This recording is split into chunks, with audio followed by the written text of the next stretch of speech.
నమస్కారం. మధురార్చన భక్తి ఛానల్ ప్రేక్షకులందరికీ ఉగాది పండుగ శుభాకాంక్షలు. ఉగాది పండుగ అనగానే నూతన సంవత్సరము అంటారు. అసలు ఈ ఉగాది అన్న పేరు ఎలా వచ్చింది?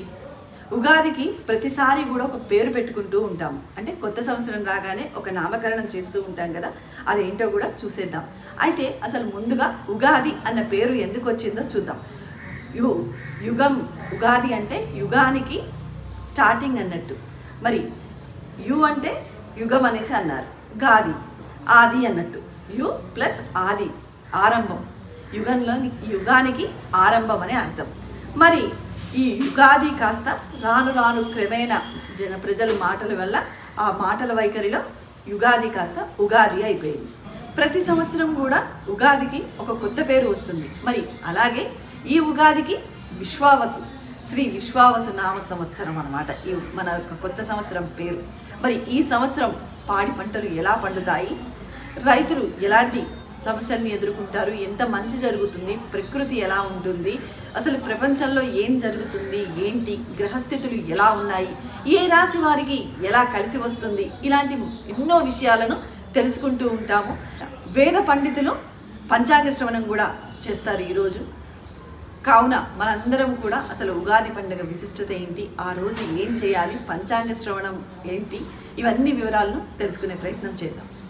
ఉగాది పండుగ రోజు అన్ని ఆలయాల్లో పండితుల పంచాంగ శ్రవణం ఉంటుంది. దీని ద్వారా కొత్త సంవత్సరంలో గ్రహస్థితులు ఎలా ఉన్నాయి, పంటలు ఎలా పండుతాయి, ఏ రాశి వారికి ఎంత మేరకు అనుకూలంగా ఉంటుంది, దేశంలో జరిగే విశేషాలు, ఇలా భవిష్యత్తును అంచనా వేస్తూ పంచాంగంలో ఉన్న విషయాలను భక్తులకు అర్థమయ్యే రీతిలో వివరిస్తారు.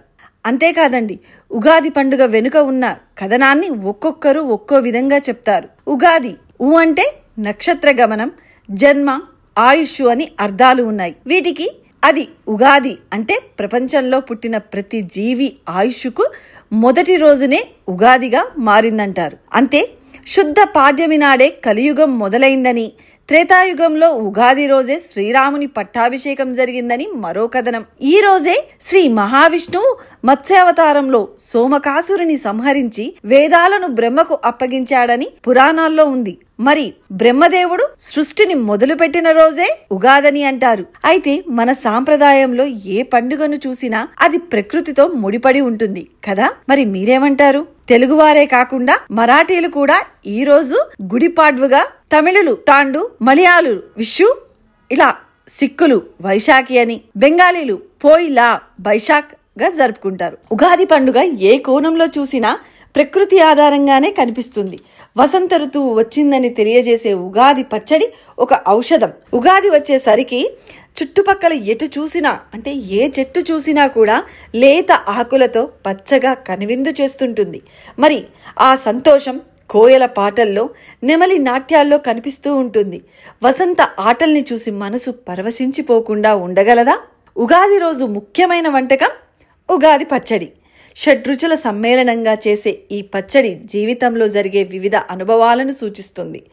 జీవితంలో అన్ని భావనలను చెప్పే భావం ఇందులో ఇమిడి ఉంది. పచ్చడి ఒక్కొక్క పదార్థం ఒక్కో భావానికి, అనుభవానికి ప్రతీక.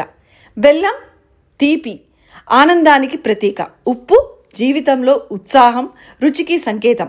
వేప పువ్వు చేదు, బాధ కలిగించే అనుభవాలు. చింతపండు పులుపు, నేర్పుగా వ్యవహరించాల్సిన పరిస్థితులు. పచ్చి మామిడి ముక్కలు వగరు, కొత్త సవాళ్లు. కారం సహనం కోల్పోయేటట్లు చేసే పరిస్థితులు.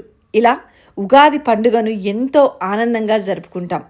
అంతే కదండి, హిందువుల పండుగలు సంస్కృతి సాంప్రదాయాలను అనుసరించి జరుపుకుంటాము. అయితే ఉన్నంతలో ప్రతి పండుగను కూడా సాంప్రదాయంగా జరుపుకోవాలి. దీని ద్వారా పిల్లలకు పండుగలు, వాటి ప్రాముఖ్యత గురించి తెలుస్తుంది. అప్పుడు భవిష్యత్తు తరాలకు మన సంస్కృతి సాంప్రదాయాలను భద్రంగా అందించిన వాళ్ళమవుతాం. మరి మీరేమంటారు? మన సంస్కృతి, మన సాంప్రదాయాలను కాపాడుకోవాల్సిన బాధ్యత మనందరిది. అందరికీ మరొకసారి మధురార్చన ఛానల్ తరపు నుంచి ఉగాది పండుగ శుభాకాంక్షలు. ఇదండి, మరి విన్నారు కదా ఉగాది పండుగ యొక్క విశిష్టత ఏంటి అనేది. ఇలాగే మీ ఆదర అభిమానాలు, మీ ఆశీస్సులతో మధురార్చన భక్తి ఛానల్ ముందుకెళ్లాలని అనుకుంటుంది. మీ అందరూ కూడా మాకు కంటెంట్ని లైక్ చేయండి, షేర్ చేయండి మరియు సబ్స్క్రైబ్ చేయండి. మరిన్ని ఆధ్యాత్మిక కార్యక్రమాలతో మీ ముందు ఉంటుంది మీ మధురార్చన. నమస్తే.